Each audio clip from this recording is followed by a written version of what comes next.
What's up? Just watched a national championship game.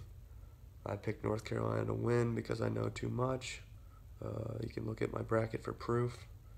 Um, no, I didn't really pay too close attention to it, but it looked like a great game. But important stuff tonight. I got a worldview. You got a worldview. We all got worldviews. Nobody can articulate them. Kind of explain why they believe what they do. It just kind of is very an emotional decision. So, what do I mean? We're being bombarded with information all the time. We got to have an organizing feature or a filter or a perspective or a framework. Somehow we got to be able to take tons of new information and make it make sense in the context of the story that we tell ourselves and that we tell each other.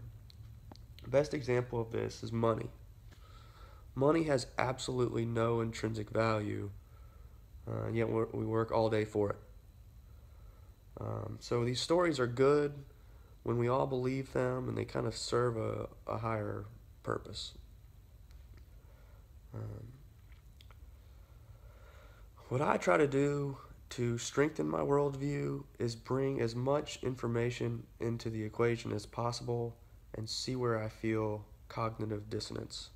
Cognitive dissonance is when your brain or some type of consciousness says, hold on, something doesn't square exactly right with what's happening with the reality as I understand it. You can ignore reality, you can't ignore the consequences of reality. If you're afraid to take, to change your worldview based on new information, then that's normal. It's scary sometimes. I'm not saying I'm not guilty of that.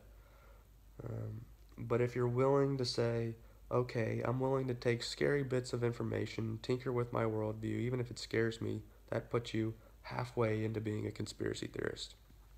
Great example. This Russian phobia narrative going on right now with Trump. Do I know that Donald Trump is not colluding with Russia? No. I'm not the one spying on him. Do you know he's colluding with Russia? No, you don't. Well, you gotta trust somebody. Do you?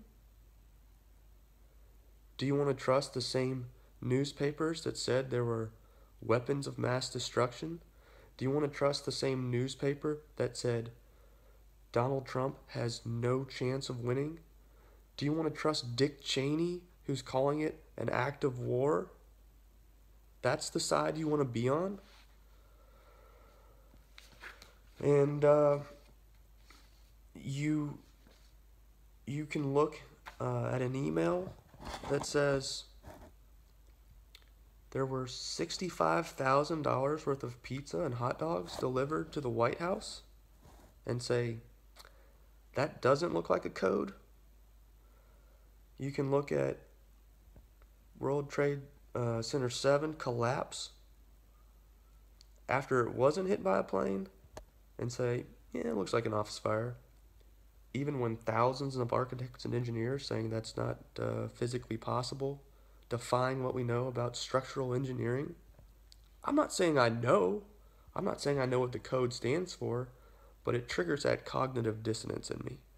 And we have to be willing to take in as much information as possible and to change our worldviews and be intellectually honest even when things are scary. And what is scary is there's 7 billion people on this planet.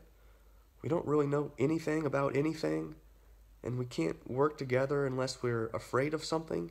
So we got people calling on, man, I just wish there was this global existential threat so that we could work together and save our planet. It's like, I don't know if global warming is real.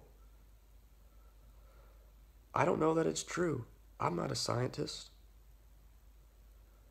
But is that such a scary narrative? No. I'm much more willing to be on board with let's all work together and build renewable energy than I am let's go to war with another nuclear power and get into fights and not spend $600 billion on uh, bombing each other and killing civilians and build a new Silk Road.